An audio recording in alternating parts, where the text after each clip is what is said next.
Tamam. Bundan da iki soru gitti biliyor musun? Bu soruğa mescidin hemhayeti olup mescide barmasın.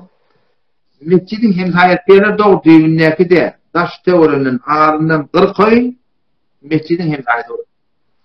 Adam hayti bir adam. Canı sağ, keyfi kök. Şu tuğratından hiç uzur yok yani. Yatık kalmaktır. Yetişmeyen kalmaktır.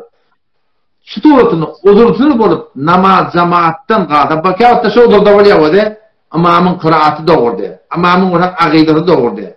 İrini ip olacak adam de. Uzursuz, bedunez uzurun bulmani namazı öyde okuysan şu namazda sokak yok. Fakat sana bir namaz diyecek. Öyle namaz koramani. Çağırıyor sen yarın çağırıyor oğlum sana falancan gel ver. Bir çağırıyor. İki çağırıyor gelin al. İdini yak var ya. İdinin yakıdaki koşa var ya da. Şayet onun güçlüğe gidebilirsin. Şu da Allah Teala çağırıp tu. Hadise geliyor da. Peygamber ayettir. Laqad hamamtu en amura futyati.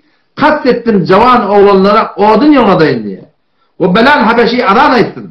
O şu durursun mescide gelmekteki adamı çağırdın. Mescide gelmeyen adamdan oylarını ortakladım öpar edip. O şuna oğlancıkları adiptir. Şuna nefede ortamak değil. Onun şu da Müslüman da oğlan. Bir kemaydı diye der. Efendim ters için yerler. Öyle okuydan bir sokak. Mescitte okuydan 20 sokak. Ona melil adamın kurduğunu. Ona uzurlu adamın kurduğunu. Ona bir adam bilmem yatıkkal adamın kurduğunu. Ona adamın mezun adamın kurduğunu. Canın da keyfin kök oldu. Her vakit olsun. Dünya mescidin hem ayette. Daş törüne şu mescide böyle adamlar. Mescide var mıdır Müslüman'da on? Ola kulun namazda sokak yoktu.